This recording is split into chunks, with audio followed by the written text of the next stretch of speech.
పాకిస్తాన్లో వర్షాలు వరదలతో జనజీవనం స్తంభించిపోయింది. ప్రజలు అల్లాడిపోతున్నారు. పాకిస్తాన్లో గత కొద్ది రోజులుగా జూన్ నెలాఖరు నుంచి ప్రారంభమైనటువంటి వర్షాలు ఇప్పటికీ కొనసాగుతూనే ఉన్నాయి. పాకిస్తాన్లో ఉన్నటువంటి ప్రధాన పట్టణాలు, నగరాలన్నీ కూడా జలదిగ్బంధంలో చిక్కుకున్న పరిస్థితుంది. రోడ్లన్నీ పూర్తిగా జలమయమైపోయాయి. ఎగువ నుంచి కురుస్తున్నటువంటి వర్షాలు, వస్తున్నటువంటి వరదతో మొత్తం పాకిస్తాన్లో ప్రధాన నగరాలన్నీ కూడా మునిగిపోయాయి. విజువల్స్లో మీరు చూస్తూ ఉన్నారు. పాకిస్తాన్లో ఇళ్లన్నీ కూడా ఏ స్థాయిలో మునిగిపోయాయో మనకు కనిపిస్తుంది. వాహనాలు కొట్టుకుపోతున్నాయి, కార్లు కొట్టుకుపోతున్న దృశ్యాలు కూడా మీరు స్క్రీన్ మీద చూస్తున్నారు. ముఖ్యంగా పాకిస్తాన్లో లోతట్టు ప్రాంతాల్లో ఉన్న ప్రధాన నగరాల్లో ఉన్నటువంటి లోతట్టు ప్రాంతాలు కూడా పూర్తిగా మునిగిపోయాయి. ఆ ఇల్లు చూసారా?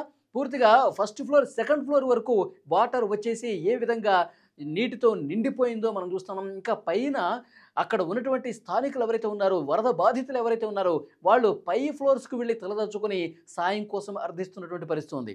విజువల్స్లో చాలా స్పష్టంగా లోతట్టు ప్రాంతాలు మునిగిపోయి వరద ప్రవాహం ఎంత వేగంగా బలంగా కొట్టుకొస్తుందో మీరు స్క్రీన్ మీద చూస్తూ ఉన్నారు. పెద్ద మొత్తంలో ఆ వరద తాకిడికి వాహనాలన్నీ కూడా, కార్లు ఎట్లా కొట్టుకుపోతున్నాయి చూశారు. ఆ కార్లలో ఇంకా అందులో ప్రయాణికులు ఉన్నారు. అక్కడ ఆ కార్లు ప్రయాణం చేస్తున్న వాళ్ళు, పార్కింగ్ చేసిన వాళ్ళు అందరూ కూడా ఒక్కసారిగా కొట్టుకుపోయినటువంటి సమాచారం మనకు వస్తుంది. ఇప్పటి వరకు మనకు అందిన సమాచారం పాకిస్తాన్ నుంచి 270 మంది వరదలో కొట్టుకుపోయి చనిపోయారు. ఈ వరదల వల్ల 270 మంది చనిపోయారు.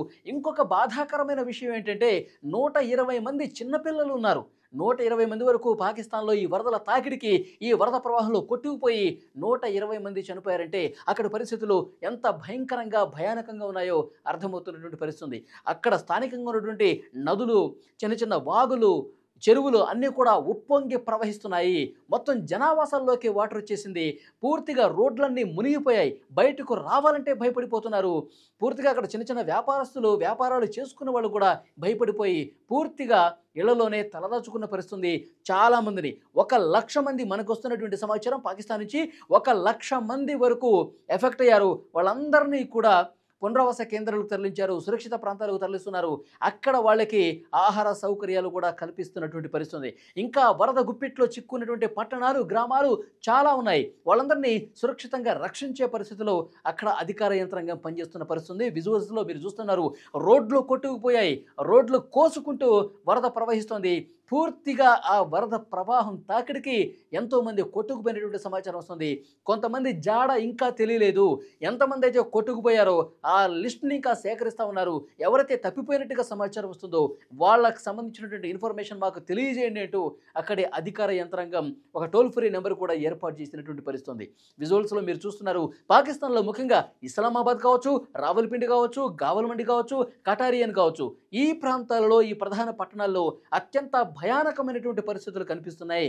విజువల్స్లో మీరు చూస్తుంటే ఎంత ఉధృతంగా అక్కడ వర్షాలు పడుతున్నాయి, వాగులు వంకలు పొంగి ప్రవహిస్తున్నాయి మీరు చూస్తున్నారు. పూర్తిగా నగరాలన్నీ కూడా మునిగిపోయాయి. విద్యుత్ స్తంభాలు కొట్టుకుపోయాయి, చెట్లు సగం వరకు మునిగిపోయాయి.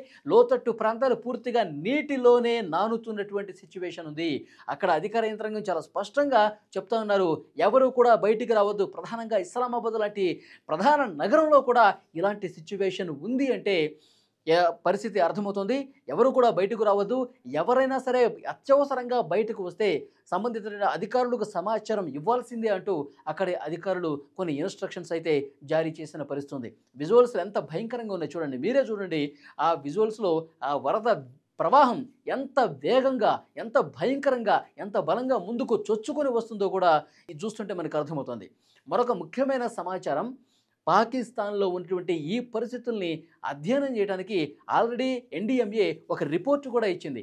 ఆ రిపోర్టు ప్రకారమే ఇప్పటి వరకు 270 మంది, అంటే అఫీషియల్ ఇన్ఫర్మేషన్ అనమాట, కానీ ఇంకా తెలియని ఇన్ఫర్మేషన్, ప్రజలకి, అధికారులకి సమాచారం లేనటువంటి ఇన్ఫర్మేషన్ కూడా ఉంది. ఇంకా అది లెక్కకు మించి ఉంటుంది. దాదాపు ఒక 300 నుంచి 350 మంది వరకు ఈ వరద ప్రవాహంలో చిక్కుకొని కొట్టుకుపోయి ఉంటారని చెప్పి సమాచారం వస్తుంది. హెలికాప్టర్ల సాయంతో అక్కడ ఆర్మీ కూడా అక్కడ సహాయక చర్యలు చేస్తూ ఉన్నారు. ఎవరైతే వరదలో చిక్కుకుపోయి ఉన్నారో వాళ్ళని కాపాడే ప్రయత్నం చేస్తున్నారు. మొన్న మధ్యనే మీకు గుర్తుండే ఉంటుంది, ఒక రిపోర్టర్ ఇస్లామాబాద్లో ఒక స్థానికంగా ఉన్నటువంటి ఒక రిపోర్టర్ వరద ప్రవాహాన్ని ప్రజలకు వివరించడానికి లోపలికి దిగి అందులోనే కొట్టుకుపోయి చనిపోయినటువంటి పరిస్థితి ఉంది. సో ఇలాంటి ఒక భయంకరమైనటువంటి సిచ్యువేషన్స్ పాకిస్తాన్లో కనిపిస్తున్నాయి. పాకిస్తాన్లో హృదయ విదారకమైనటువంటి దృశ్యాలు కనిపిస్తున్నాయి. గతంలో ఎప్పుడు లేదు. ఎందుకంటే పాకిస్తాన్లో గత జూన్ 16 నుంచి ఇప్పటి వరకు కూడా వర్షాలు పడుతున్నాయి. నెల రోజులకు పైగా ఏకబిగిన కొన్ని గంటలు తెరిపించినా మళ్ళీ వర్షాలు పడటంతో, మళ్ళీ ఎగువ ప్రాంతాల్లో వర్షాలు కురవడంతో లోతట్టు వైపు పూర్తిగా వరద ముంచుకొచ్చి పట్టణాలు పూర్తిగా మునిగిపోయి నామరూపాలు లేకుండా పోయినటువంటి పరిస్థితి ఉంది. విజువల్స్‌లో మీరు చూస్తా ఉన్నారు. ఎంత భయానకమైనటువంటి దృశ్యాలు ఈ పాకిస్తాన్‌లో ఫ్లడ్స్ మనకి కనిపిస్తున్నది కూడా అర్థమవుతుంది. సో, అక్కడ అధికార యంత్రాంగం అప్రమత్తమవుతున్నారు. సో, ప్రజలు సురక్షిత ప్రాంతాలకు తరలిస్తున్నప్పటికీ కూడా పెద్ద ఎత్తున ఇంకా వర్షపాతం నమోదయ్యే అవకాశం ఉంది అని అక్కడి వాతావరణ శాఖ చెప్తా ఉంది. ఒక పాకిస్తాన్‌లోనే కాదు, ఇక భారతదేశంలో కావచ్చు, చుట్టుపక్కల చాలా ప్రాంతాల్లో కూడా వర్షాలు భయంకరంగా కురుస్తున్నాయి. అసలు మేఘాలకి ఆకాశానికి చిల్లు పడిందా అన్నట్లుగా భారీ వర్షపాతం, కుండపోత వర్షపాతం నమోదు కావడంతో పూర్తిగా లోతట్టు ప్రాంతాలన్నీ కూడా జలదిగ్బంధంలో ఉండిపోయాయి. అక్కడి ప్రాంత ప్రజలను పూర్తిగా రక్షించే బాధ్యత తీసుకుంటున్నప్పుడు కూడా వాతావరణం అనుకూలించట్లేదు. అక్కడ ఎందుకంటే వర్షాలు ఒకవైపు పడుతూ ఉన్నాయి, ఒకవైపు వరద ప్రవహిస్తూ ఉంది. వాతావరణం కూడా సరిగా అనుకూలించక సహాయక కార్యక్రమాలకు కూడా ఇబ్బంది ఏర్పడుతున్నటువంటి పరిస్థితి ఉంది. ఇప్పుడు మనకు అందినటువంటి సమాచారం 270 మంది ఈ వర్షాలు ప్రారంభమైనప్పటి నుంచి ఒక నెల రోజుల వ్యవధిలో 270 మంది వరకు చనిపోయారని చెప్పి అధికారికంగా ఎన్డీఎంఏ ఆ రిపోర్ట్లో తెలియజేసిందంటే అక్కడ పరిస్థితి ఏ విధంగా ఉందో అర్థమవుతుంది. కార్లు కొట్టుకుపోతున్నాయి, మనుషులు కొట్టుకుపోతున్నారు, చెట్లు కొట్టుకుపోతున్నాయి. పూర్తిగా అక్కడ ఈదురుగాలులు కూడా ఎక్కువగా వస్తున్నాయి. స్తంభాలు వంగిపోయినటువంటి దృశ్యాలు కూడా మనకి చాలా స్పష్టంగా కనిపిస్తుంది.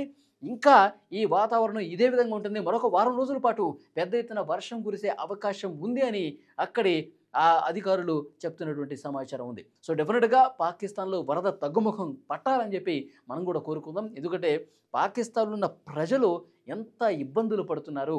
తినడానికి తిండి లేని పరిస్థితి కూడా చాలా చోట్ల కనిపిస్తూ ఉన్నాయి. కార్లు ఎట్లా కొట్టుకుపోతున్నాయి చూడండి.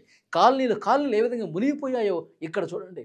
సో, అత్యంత భయంకరమైనటువంటి దృశ్యాలు ఇక్కడ కనిపిస్తున్నాయి.